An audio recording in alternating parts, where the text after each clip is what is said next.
So, I know what you're thinking. Pokemon Green in English? That's not right. Well, as of May 2017, it's right as can be thanks to the guys at Skeet Tendo. We now have what is quite possibly the best English translation of Pokemon Green we'll ever see. In the past, people have translated Pokemon Green by patching the original Green ROM. The problem with this is that due to the limitations in the programming, Pokemon names can be no longer than 5 letters. In Japanese, that's fine because no Pokemon's name is longer than 5 letters. In English, however, that means names must be abbreviated. And that kind of makes for a poor, janky translation, don't you think? Well, what these guys decided to do this time around is rather than patch the original Green ROM with English, they instead patched the English Pokemon Blue to resemble Green as closely as possible. And I gotta say, they did a fantastic job.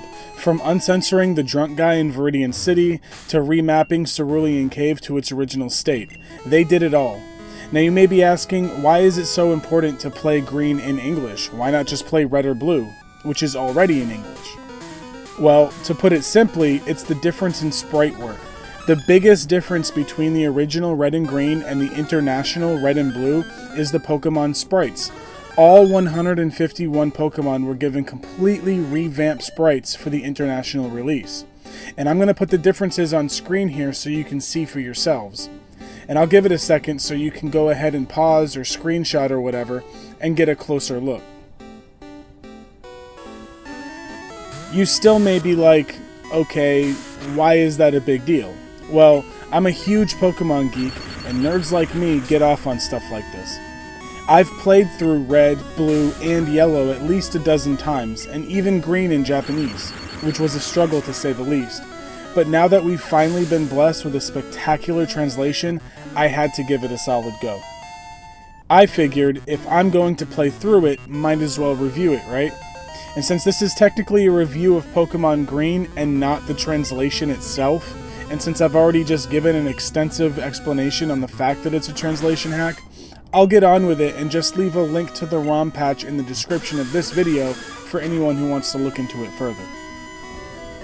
So, Pokemon Green initially released alongside Red in 1996 and built the core foundation for what the series would model itself after for years to come. Not only did these titles revive a decaying Game Boy system, they also added never-before-seen mechanics to the RPG genre.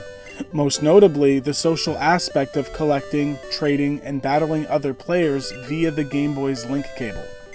There's also the game's main battle aspect of rock, paper, scissors style combat, which makes use of an array of elemental typings to give an advantage to certain Pokemon over others, and the designers were brilliant in the way they eased players into learning the system. In this first game, and every other game in the series for that matter, the player starts by choosing their first Pokemon from one of 3 types: fire, grass, and water, each being weak against one but strong against the other. The game then throws more and more elemental typings at you throughout, creating a diverse assemblage of rock, paper, scissors matchups. Ground beats electric, electric beats flying, flying beats bug, bug beats psychic, psychic beats fighting, and so on. Battles are turn-based and greatly resemble the Dragon Quest style, with a heavy emphasis on stat buffs and debuffs. Players can carry up to 6 Pokemon on their person and can freely swap them in and out during battle, but battles are always no more than 1 versus 1 at a time. Each Pokemon can learn an array of moves, some moves being specific to certain Pokemon even, but each can only know up to 4 moves at once. This adds a very cool customization aspect, as my Pikachu may be completely different from your Pikachu, stat-wise and moveset-wise. Pokemon, of course, evolve too. And this is one of the aspects where you really see the genius of the game's creators. See, there are a few different ways Pokemon can evolve. One way is by simply leveling up, another is by giving it a certain item, but the one that really stood out in making this game a big success is trading a Pokemon to evolve it. Yes, a select few Pokemon can only be evolved by trading them, which means that in order to catch them all, you have to talk about the game with your friends, which to be honest is a big part of what made this game spread like wildfire back when it was first released. Mentioning catching them all is important because it segues to my next topic, which is the versatility of this game. You have the main story to beat, which I'll get to the story in a minute, but you also have many things to do outside of that. Upon completing the game, you could go catch them all, and if that's not your sort of thing, that's fine. You can build competitive Pokemon for battling your friends, or transferring into Pokemon Stadium on N64, which is also fun. And later iterations of the Pokemon games would add to this list with shiny hunting, breeding, contests, and so on. You know, it's easy to take for granted games like this today, but when this game came out, it was revolutionary. To have a full-scale 20-hour RPG on a handheld was just nuts. A full world map with towns full of NPCs to speak with, a massive item index with a complete storage system, a complex collection of monsters with elemental typings, movesets, and some of the most thoughtful names. And a pretty decent story too, in my opinion. The Pokemon series has often caught flack for having storylines too basic, but back here in the beginning, what more could you ask for? You're a 10-year-old kid on an adventure to fill the Pokemon Encyclopedia, and along the way you beat powerful gym leaders and take down a sinister gang of evil thugs. That's good enough a plot if you ask me, especially for being on the original Game Boy. Now, this game is not without its flaws, however. It's littered with glitches, just like most complex games from this era, and some of the gameplay mechanics just did not age well, the most obvious one being the hidden move system. See, the first generation of games introduced special moves that could be used outside of battle, moves like Cut, which cleared trees, and Surf, which allowed players to traverse water. The problem is that these moves are permanent, and since a move deleter wouldn't be introduced until the second generation of games, once you teach the move Cut, which is useless in battle, to your Charmander, it's stuck there forever, taking up one of its 4 move slots, hampering its moveset for competitive battle once it fully evolved into Charizard.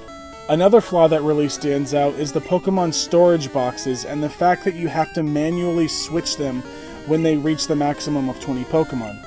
Otherwise, you may chance upon a Pokemon you've been hunting for 2 hours, only to be told that your PC box is full and the Pokemon gets released.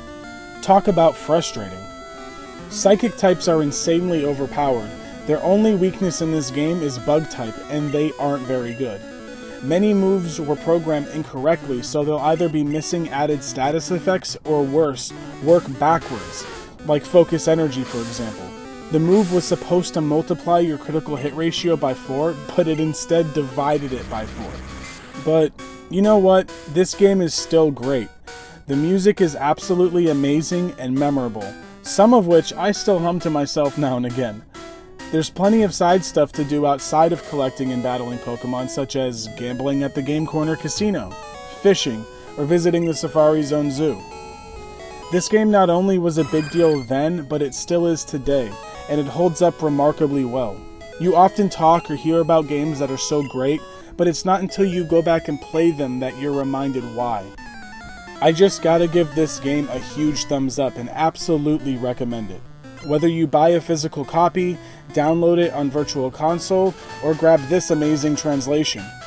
Turn that cat backwards, guys. It's time to choose your Pokemon, get out there, and fill that Pokedex, because Professor Oak needs this stuff written down. He can't even remember his own grandson's name, let alone the profiles of 151 Pokemon. Sheesh.